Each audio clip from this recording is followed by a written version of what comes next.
तो हेलो दोस्तों, नमस्कार। फिर से आप सभी का स्वागत है अपने यूट्यूब चैनल मैजेस्टिक मानस में।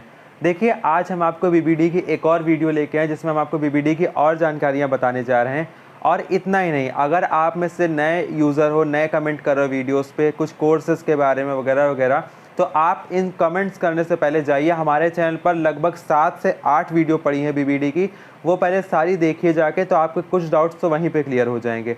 आज की जो वीडियो है, ये पूरी वीडियो हम आपको बीबीडी के जो पेपर्स वगैरह होते हैं, जो असाइनमेंट्स होते हैं, उनके ऊपर बना रहे हैं। तो वो क्या होता है, चलिए आप शुरू देखिए दोस्तों, आपको बता दें कि कोई भी कॉलेज यूनिवर्सिटी होती है तो उससे कुछ अपने रूल्स और रेगुलेशन होते हैं। सबसे पहला तो बीबीडी में आपकी ड्रेस जो होती है वो हर कोर्स की अलग ड्रेस होती है। जैसे बीसीए या बीटेक अगर आप करें तो वाइट शर्ट, ब्लैक या ब्लू ट्राउज़र्स चलता है, ठीक है। उसी तरह हर कोर्स की अलग अलग ड्रेस होती है। होटल मैनेजमेंट की ड्रेस अलग है। तो आपको सबसे पहले तो वो ड्रेस लेनी होगी, ठीक है, क्योंकि आप नॉर्मल डे से क्लासेस में ड्रेस कंपलसरी नहीं होती, आप आ सकते हैं, पहन के नहीं आ सकते, वो आपके ऊपर है। बट जब आपके एग्ज़ाम्स होंगे, पेपर्स होंगे, तब आपको वो ड्रेस पहन के आना कंपलसरी होगा, नहीं तो आपको एग्ज़ाम हॉल में जाने नहीं दिया जाता। तो ये तो सबसे पहली बात रही जो कि आपको जाननी होगी। तो यानी ड्रेस आप खरीद लीजिए। और वैसे भी कॉलेज, स्कूल्स वगैरह में ड्रेस तो पहन के जाना चाहिए। एक स्टूडेंट का जो लुक होता है वो ड्रेस में ही आता है।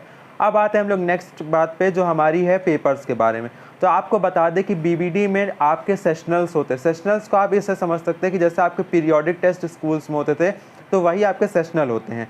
इन सेशनल एग्ज़ाम में आपका पेपर होता है। पहले वाले में पेपर जो होता है वो 30 नंबर का होता है, और सेकंड सेशनल में आपका पेपर जो होता है वो 60 नंबर का होता है।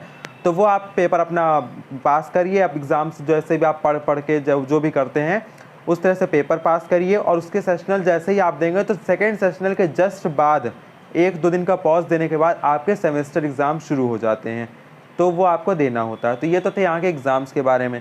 अब एग्ज़ाम होता है तो प्रैक्टिकल भी होता होगा, प्रैक्टिकल सब्जेक्ट्स का। तो आपके जो प्रैक्टिकल सब्जेक्ट्स होते हैं उनका प्रैक्टिकल भी उन एग्ज़ाम्स के दौरान ही हो जाता है।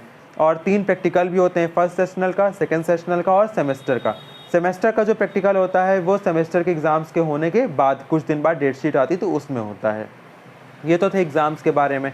अब प्रैक्टिकल होता है तो आपकी प्रैक्टिकल फ़ाइल भी बनती होगी। तो प्रैक्टिकल फ़ाइल जो होती है वो आपको टीचर्स बता देते हैं, आपको बनाना होता है। प्रोग्राम्स वगैरह, अगर आपका कुछ टेक्निकल कोर्स है तो प्रोग्राम्स लिखने होते होंगे, और इस तरह का टेक्निकल जो भी उसमें राइटिंग्स करनी होती होगी। और बाकी अगर आपका थ्योरेटिकल कोर्सेज है तो उसमें आपको मतलब वो अपना जैसा आपका कोर्स होगा टीचर्स आपको बता देंगे।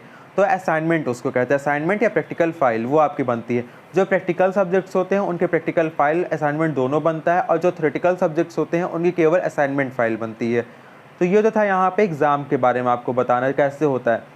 सेमेस्टर का जो एग्ज़ाम होता है उसके लिए आप वेबसाइट पे जाएंगे। जब आप कॉलेज में एंटर करेंगे तो कुछ दिनों बाद वहाँ पे टीचर्स आपसे रजिस्ट्रेशन फॉर्म जो होता है, एनरोलमेंट फॉर्म, वो भरवाते हैं। फिर एग्जामिनेशन फॉर्म आप साइट पे जाके भर सकते हैं, उसका प्रिंट आउट आपको स्कूल में जमा करना होगा कॉलेज में। और उसके बाद जब आपका सेमेस्टर का एग्ज़ाम होगा तो कुछ दिनों बाद, जब आपका सेमेस्टर के एग्ज़ाम के कुछ दिनों पहले आपको एडमिट कार्ड मिलेगा। उस एडमिट कार्ड में आपको साइन करना होगा कि मैंने रिसीव कर लिया है, और उस इतने समय में आपकी पूरी फ़ीस डिपॉजिट होनी चाहिए, तभी आपका एडमिट कार्ड आपको मिल पाएगा। तो ये कुछ नियम होते हैं जो कि आपको ध्यान में रखना होगा। आप जब फीस अपनी पूरी जमा कर लेंगे तभी आपका एनरोलमेंट फॉर्म ही पूरा जमा होता है। अगर एनरोलमेंट फॉर्म में आपकी फ़ी रिसिप्ट नहीं लगाई गई है तो आपका आगे का प्रोसेस जो होता है वो रुक जाता है, तो आप आगे के एडमिट कार्ड के हकदार नहीं बन सकते हैं। तो ये तो था यहाँ की कुछ जानकारियाँ।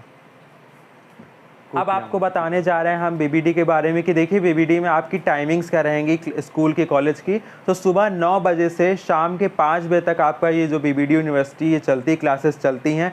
5 बजे के बाद अगर आप बस से आते हैं, बस की फैसिलिटी आपने ली है, तो आपके 5:30 बजे वहाँ से बस चलेगी और आपका जहाँ भी स्टॉपेज होगा आपको वहाँ पे उतार देगी। और अगर आप बस से नहीं आते हैं, आप अपने साधन से आ रहे हैं, आपका खुद का कुछ है फैसिलिटी है, तो आप अब 5 बजे छूट जाते हो, उसके बाद आप अपने घर जा सकते हैं।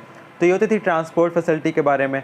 अब आप अगर लंच नहीं ला पा रहे हो, ठीक है, वगैरह वगैरह जैसी आपको समस्याएं हैं, तो वहाँ पर कैंटीन होती है। कैंटीन में आप जाके लंच वगैरह कर सकते हो। वहाँ पे पूरा स्नैक्स से लेकर आपके पूरे लंच तक का पूरा सब वहाँ पे रहता है। तो आप अगर मीठा खाना हो तो मीठा खाइए, नमकीन खाना हो तो नमकीन खाइए। तो ये तो थी एग्ज़ाम के बारे में कुछ जानकारी। अब आपको हम बता रहे हैं कि बीबीडी में आपका जो लैब होती है वो कैसे होती है। तो अब बीबीडी में आपकी बहुत सारी लैब हैं। हर लैब में आपका अलग अलग सब्जेक्ट्स का वहाँ पे प्रैक्टिकल्स कराए जाते हैं, आपको प्रोग्राम वगैरह करवाए जाते हैं। या आपका कुछ और है तो वहाँ लैब में ले जाके, जैसी भी लैब होती है, आर्किटेक्चर की लैब है, सब तरह की लैब है। तो वहाँ आप जाते हैं, लैब का जितना भी प्रोसीजर होता है वहाँ पे टीचर्स रहते हैं, वो आपको बताते हैं और वो सारी लैब आपको अटेंड करनी होती है। और वही लैब में जो आप सीखते हैं वही आपके प्रैक्टिकल एग्ज़ाम्स में कराया जाता है। प्रैक्टिकल एग्जामिनर आता है बाहर से, वो आपका प्रैक्टिकल लेता है, वाइवा लेता है और आपकी फ़ाइल चेक करता है और इस तरह से आपका प्रैक्टिकल पूरा होता है। फिर सेमेस्टर के एग्ज़ाम्स आते हैं, सेशनल होता है, ये सब एग्ज़ाम आपको देने होते हैं, वो तो थ्योरेटिकल होते हैं, आप याद करिए, उनका पेपर्स दीजिए और जितना अच्छा आप याद करेंगे उतना अच्छा आपका पेपर जाएगा। और इसके अलावा और तो ज़्यादा कुछ है नहीं बीबीडी के बारे में। यहाँ बीबीडी के बारे में कुछ जानकारियाँ जो कि हमने आपको बताई। इसी के साथ अब हम आपसे लेते हैं विदा, फिर से मिलेंगे नए वीडियो में, तब तक के लिए बने चैनल पर। नमस्कार।